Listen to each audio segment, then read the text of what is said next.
Hema committee സർക്കാരിന് കൊടുത്തിട്ടുള്ള റെക്കമെൻഡേഷൻസും എല്ലാം തികച്ചും സ്വാഗതാർഹമാണ്. അതെല്ലാം നടപ്പിൽ വരുത്തണമെന്ന് തന്നെയാണ് ഞങ്ങളുടെ ആഗ്രഹം. എൻ്റെ ഫ്രണ്ടിൽ ഇദ്ദേഹം മാസ്റ്റർബേറ്റ് ചെയ്തപ്പോൾ അല്ലെങ്കിൽ ഇൻസേർട്ട് ചെയ്യാൻ സമ്മതിച്ചില്ലെങ്കിലും കുഴപ്പമില്ല, അറ്റ്ലീസ്റ്റ് കൺസിഡർ മീ ടു ലിക്ക് എന്ന് പറഞ്ഞപ്പോൾ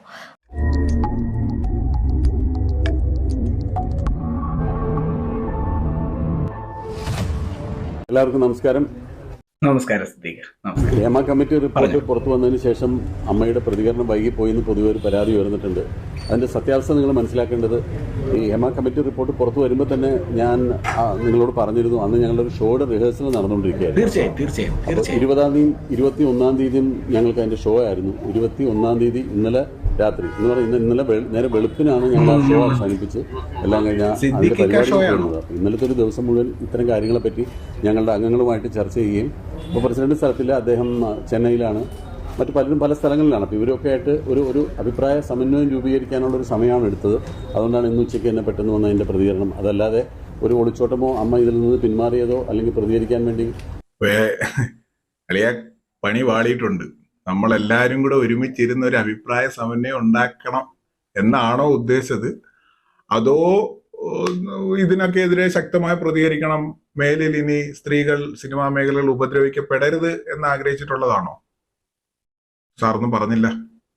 അപ്പം ഞങ്ങൾ എപ്പോഴും ഹേമ കമ്മിറ്റിയുടെ ആ റിപ്പോർട്ടിനോടൊപ്പം തന്നെയാണ് നിൽക്കുന്നത്. അതിലെ റെക്കമെൻഡേഷൻസ് നടപ്പാക്കണമെന്ന് തന്നെയാണ് ഞങ്ങളുടെയും ആവശ്യം. അല്ലാതെ ഒരിക്കലും ഹേമ കമ്മിറ്റി അമ്മയ്ക്കെതിരായിട്ടോ അല്ലെങ്കിൽ അമ്മ ഹേമ കമ്മിറ്റി റിപ്പോർട്ടിനെതിരായിട്ടോ അല്ല. പക്ഷെ മാധ്യമങ്ങൾ ഞങ്ങളൊരു പ്രതിസ്ഥാനത്ത് നിർത്തിയിട്ടുള്ളൊരു ചിത്രീകരിക്കുന്നത് കാണുമ്പോൾ അതിയായ ദുഃഖം തോന്നുന്നുണ്ട്. ഈ റിപ്പോർട്ടിൽ പറഞ്ഞിട്ടുള്ള പല നിർദ്ദേശങ്ങൾക്കും ഞങ്ങൾക്ക് തന്നെയാണ് ഗുണകരമാകുന്നത്. പിന്നെ അതിനകത്ത് ഒറ്റപ്പെട്ട സംഭവങ്ങളെപ്പറ്റി പലതും പറഞ്ഞിട്ടുണ്ട്. അതിൽ കുറ്റകൃത്യം നടന്നിട്ടുണ്ടെങ്കിൽ അതല്ലെങ്കിൽ ആരാണ് അതിനുവേണ്ടി അങ്ങനെയുള്ളൊരു കുറ്റകൃത്യം നടക്കുന്നത്, എവിടെ വെച്ചാണ്, ആർക്കാണ് അത്തരം അനുഭവങ്ങൾ നേരിട്ടിട്ടുള്ളത് എന്ന് പറഞ്ഞാൽ തീർച്ചയായിട്ടും അത് പോലീസ് കേസെടുത്ത് അന്വേഷിക്കണം, അങ്ങനെയുള്ള ആളുകളെ ശിക്ഷിക്കണം എന്ന് തന്നെയാണ് ഞങ്ങളും ആവശ്യം. ആ പറഞ്ഞത് നേര്.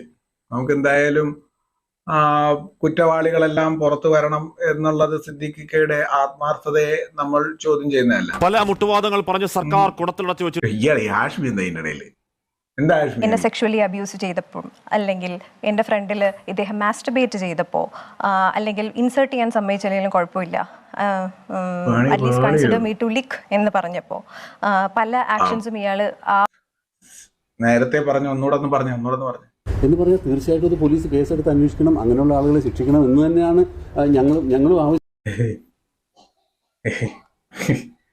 ഈ സത്യം പറഞ്ഞാൽ നടി പറഞ്ഞിരിക്കുന്നത് കേറ്റാൻ സമ്മതിച്ചില്ലെങ്കിലും മതി എന്നാണ്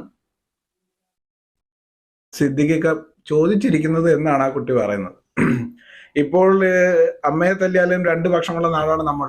ഇനിയിപ്പോ ഈ കുട്ടിക്കെതിരെ എന്തെല്ലാം ആരോപണങ്ങൾ പണ്ടെല്ലാം നിലനിന്നിരുന്നു, അതെല്ലാം ഇനി നിലവിൽ ഇനി പൊങ്ങി വരും.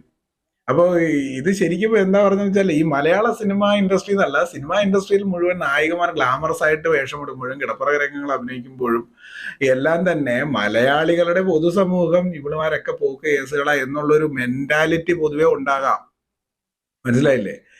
ചിലപ്പോൾ പല നടിമാരും അങ്ങനെയൊന്നുമില്ല, എന്നോടൊന്നും അങ്ങനെ പറഞ്ഞിട്ടൊന്നുമില്ല, എന്റെ വാതിൽ ആരും വന്ന് മുട്ടിയിട്ടില്ല എന്നൊക്കെ പല നടിമാരും പറയുന്നുണ്ടെങ്കിൽ പോലും അവർ പോലും സംശയത്തിന്റെ നിഴലിലാണ് ഇപ്പോൾ നിൽക്കുന്നത്. അത് നമുക്ക് തള്ളി പറയാൻ കഴിയില്ല.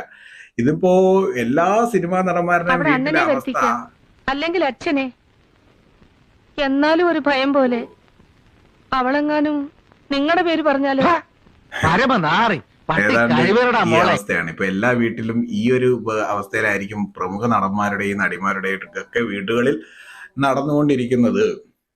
അപ്പോൾ ഈ കുട്ടി പറഞ്ഞതുപോലെയൊക്കെയുള്ള കാര്യങ്ങൾ നീ ആരോട് പോയി പറയൂ. എനിക്കിവിടെ എത്രയോ ആൾക്കാർ ഇവിടെ എന്നെ വിശ്വസിക്കുന്നുണ്ട്. He was right Hashmi, because അയാൾ പറഞ്ഞിരുന്നു. അതുപോലെ തന്നെയാണ് പിന്നീട് സംഭവിച്ചത്. ഞാനിത് പുറത്ത് വെളിപ്പെടുത്തുന്ന എത്രയോ കൊല്ലത്തിന് ശേഷമാണ്. ഞാൻ വെളിപ്പെടുത്തിയപ്പോൾ ഐ എം സേയിങ് ദിസ്, ഒരു മനുഷ്യൻ എൻ്റെ കൂടെ ഉണ്ടായിരുന്നില്ല എന്നുള്ളതാണ്. ഒരു സിസ്റ്റവും എൻ്റെ കൂടെ ഉണ്ടായിരുന്നില്ല, ഒരാളും എൻ്റെ കൂടെ ഉണ്ടായിരുന്നില്ല. ഞാൻ മാത്രം ഉണ്ടായിരുന്നു. പരാതി പോകുന്നതിനെ പറ്റി ഞാൻ ആലോചിച്ചിട്ടില്ല. കാര്യം എന്ന് വെച്ചാൽ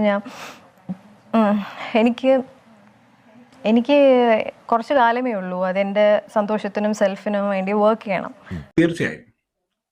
തീർച്ചയായും നമുക്ക് ആ കാര്യത്തിൽ ഒന്നും പറയാനില്ല. കാര്യം തെളിവുകളൊന്നും ഉണ്ടാവില്ല. ഒരു മുറിക്കകത്ത് അടച്ചിട്ട് അവിടെ ഒരു പീഡന ശ്രമം നടന്നു കഴിഞ്ഞാൽ എന്ത് തെളിവാണ് കൊടുക്കാനുണ്ടാവുക? പരാതിയൊന്നും കൊടുത്തു പോകാൻ ആ കുട്ടിക്ക് താല്പര്യമില്ല. കാര്യം ഉള്ളതൊരു ചെറിയ ജീവിതമാണ്. ആ ജീവിതം തന്നെ കേസും വക്കാണോ ഒക്കെ ഇയാളുടെയൊക്കെ കൂടെ കുസ്തി പിടിക്കാനുള്ള കാലിബർ ഉണ്ടോ ആ കുട്ടിക്കൊക്കെ? ഇല്ല.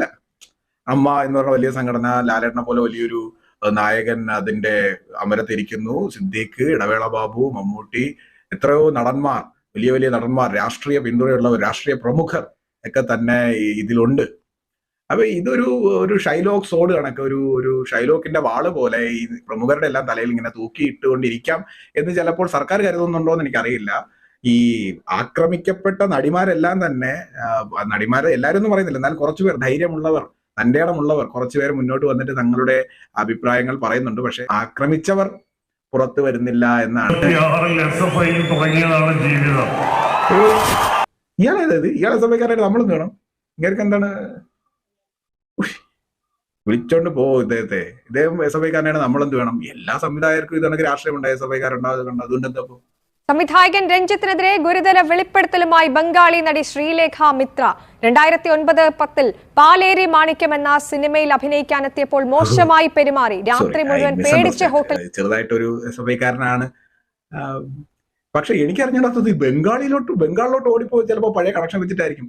രഞ്ജിത്ത് സാറെ അവിടെ പോയി എസ് എഫ് ഐ എന്ന കമ്മ്യൂണിസ്റ്റ് പാർട്ടി എന്ന് പറഞ്ഞാൽ നാട്ടുകാർ കവളമടലടിക്കും. ആ അവസ്ഥയിലാണ് അവിടെ ഉള്ളത്. പിന്നെ എന്തിനാണ് നിങ്ങൾ അവിടെ പോയിട്ട് കണക്ഷൻ വലിക്കാൻ നോക്കുന്നത്? ഇവിടെ ഇല്ലേ? എന്തെങ്കിലും ആവട്ടെ, എല്ലാരും അടിച്ചുകയറി വരാൻ എങ്ങോട്ട്? ഇയാളാരാണ്?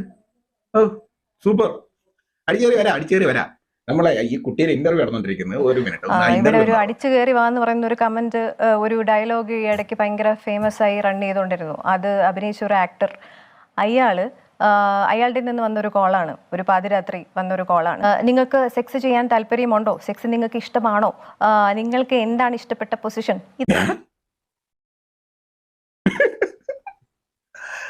അടിച്ചു കയറി വന്നെന്നാ തോന്നുന്നത്. എന്തായാലും ശരി, ഞാൻ ഈ കാര്യത്തിൽ റിയാസ് ഖാന്റെ കൂടെയാണ്. പുള്ളി ഒന്നുമില്ലെങ്കിലും ചോദിച്ചില്ലേ കുട്ടി, റൂമിൽ അടച്ചിട്ടില്ല. ലിക്ക് ചെയ്യുക അല്ലെങ്കിൽ ഇൻസർട്ട് ചെയ്യണ്ട, ലിക്ക് ചെയ്യാമോ എന്ന് ചോദിച്ചില്ല. ജസ്റ്റ് ഫോൺ എടുത്തു, വിളിച്ചു, ഏത് പൊസിഷനാണ് താല്പര്യം എന്ന് ചോദിച്ചു, ഇതിലൊക്കെ താല്പര്യം ഉണ്ടോ എന്ന് ചോദിച്ചു, വെച്ചു. പിന്നെ പൊടി പോലും കണ്ടിട്ടില്ലെന്നല്ല നിങ്ങൾ പറഞ്ഞത്. മാന്യനാ സാർ, എന്തൊക്കെ പറഞ്ഞാലൊരു മാന്യനാ.